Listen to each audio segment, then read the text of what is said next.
For years I thought I could hear very clearly, and can you hear all right in this room? so as I evolve and enjoy life more and understand contrast more, what I hear isn't as loud, it isn't as clear. What can I do to help center myself more so I can hear Source even more clearly? Well, you know, the more you acclimate, the more natural it feels. Sometimes you recall an earlier time when you weren't always tuned into it, so when you did tune in, it was almost startling for a minute. In fact, sometimes it was so startling you tuned out almost as soon as you tuned in. It was like sort of shocking. But the more you acclimate to it, the more it doesn't feel like something extraordinary is happening. The laws of the universe are not difficult to grasp. Now, we want to point out what you're doing right here, and everyone will sort of get it. It's easier for them to hear it even than for you to. But do you hear what you're focused on? What you're focused on is, I'm not hearing as clearly as I would like to. And so what's the stance of your vibration? Understood. And so even when you say it or notice it, there's this feeling that I'm blocking something. And you've learned enough from us and others and from life to know that a desire is one frequency and a belief is another. And if the belief about the desire isn't the same as the desire, then there's a sort of blocking going on.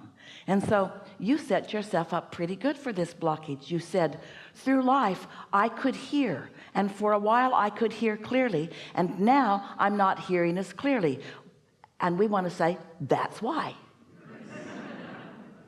I didn't know how else to ask the question. So. It's the perfect way to ask the question. It's the way life causes you to ask the question. There's not anything inappropriate about your question. Your perfect question lets us offer you this perfect answer, and it ties into what we were talking about earlier. Observation is what sets the vibrational tone foremost. And so when you decide, I must not be hearing as clearly, first of all, you know, rather than using the word hearing, let's use the word focusing on the energy stream, because we're not yelling in Esther's ear and then she's yelling it out to you. We're not whispering in her ear and she's yelling it out to you. We are offering our knowledge in the form of vibration that she is interpreting. So when you say hear, what you really mean is receive. And to receive, you know, from your electronics, your tuner has to be set to what you're reaching for. But the thing about this hearing from non-physical is that step one is, that's the question.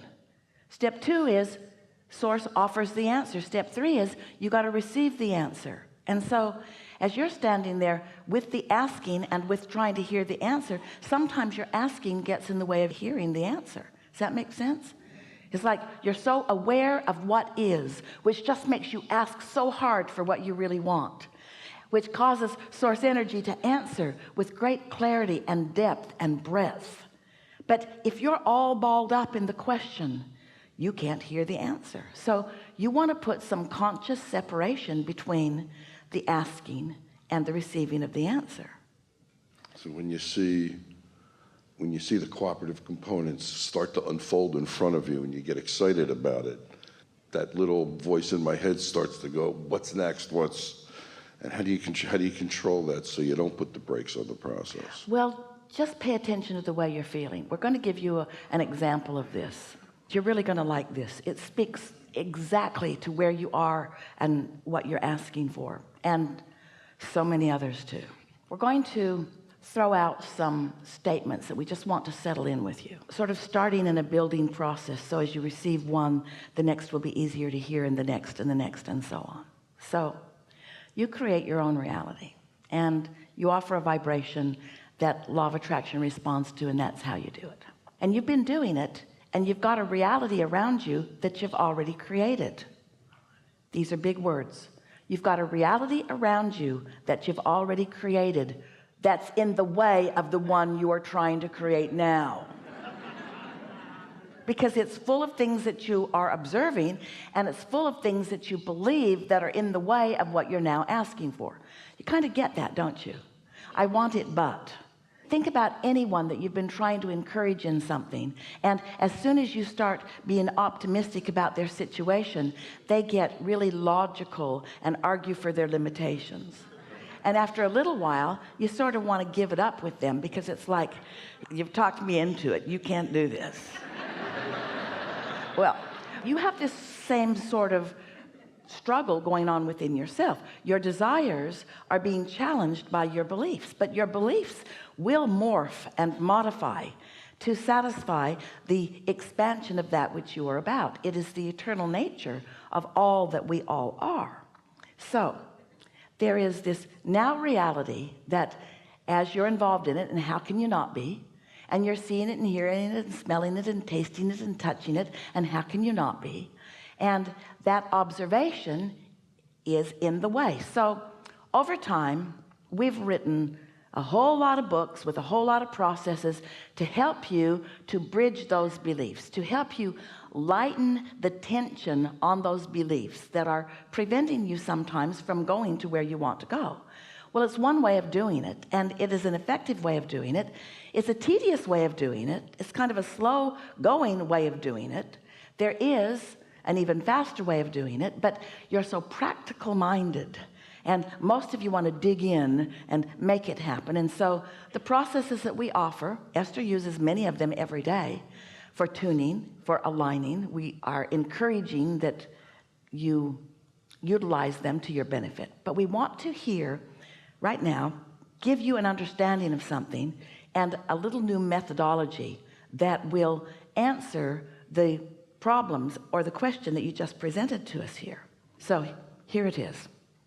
We have established that now reality is in the way because there's so much to observe.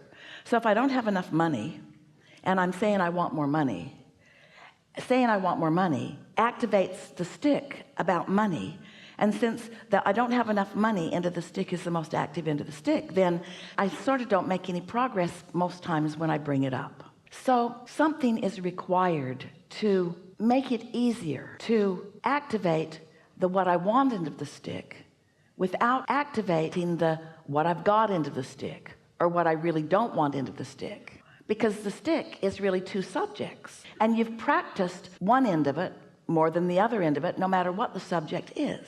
So imagine that you have a pile of sticks, and one of them is about money, and one of them is about sexuality, and one of them is about lovers, one of them is about religion, every subject in the world. One of them is about how you want your house to look and what color of paint you even like. In other words, it's a big old pile of sticks.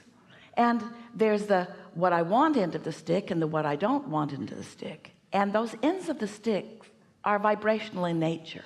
And the wanted end of the stick is a very different frequency than the what I don't want end of the stick. So you could, if you could catch it early before you're already on this end of the stick, you could take a subject that you feel mostly really good about, and you could focus on it, even daydream around it a little bit.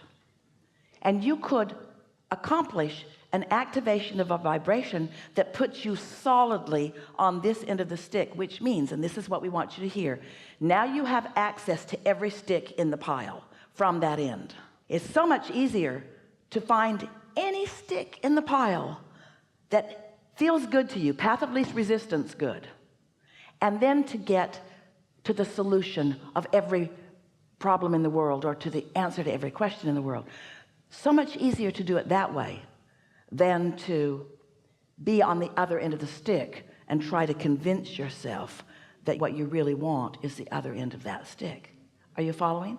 We want you to approach your stick pile. There's a contradiction in the words that we're going to offer to you here.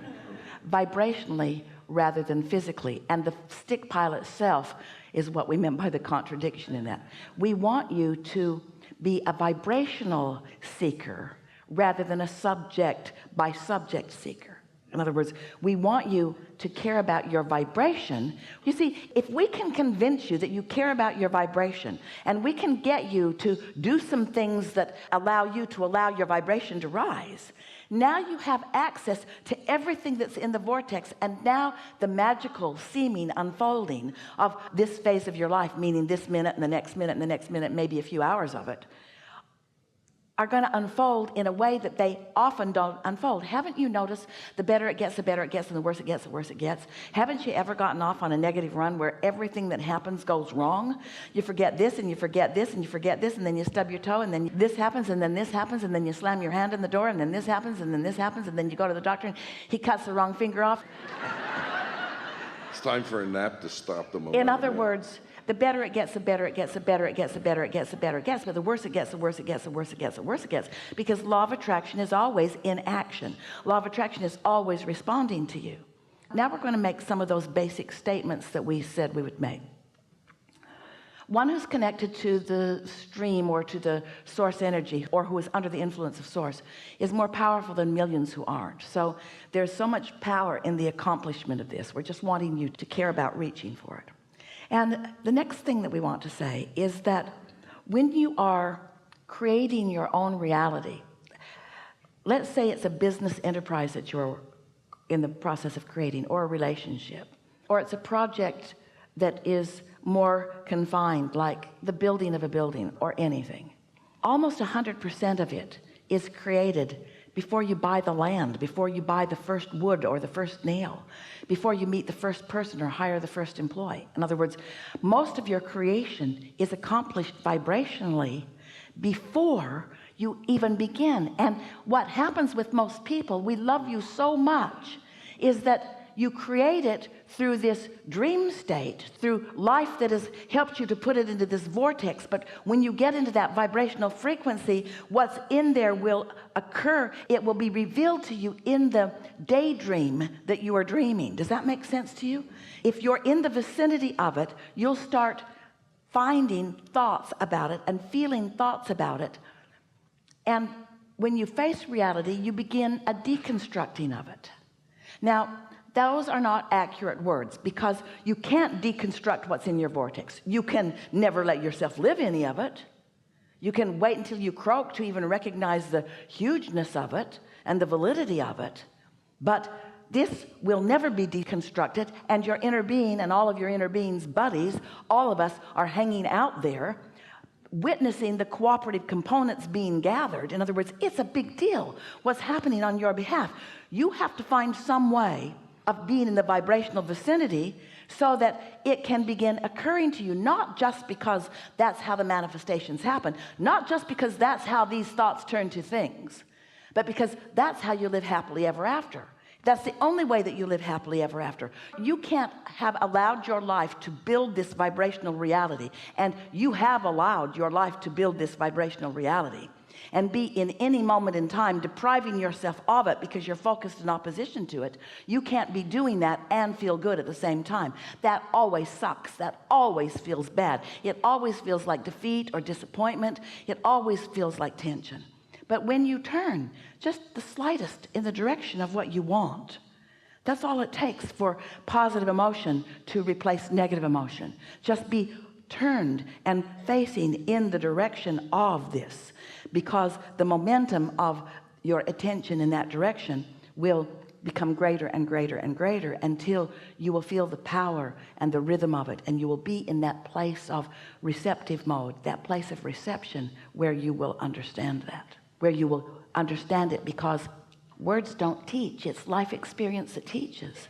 So as we speak to you these laws of the universe, and you feel the resonance of them, if you can accept that you are vibrational and that you have a vibrational reality and that it is calling you, and the better you feel, the more you are tuned and turned that way, and the worse you feel, the more you've got some belief that is still stuck in your vibrational craw, that you've got activated, that is preventing you from allowing yourself to be called in the direction of what you really want.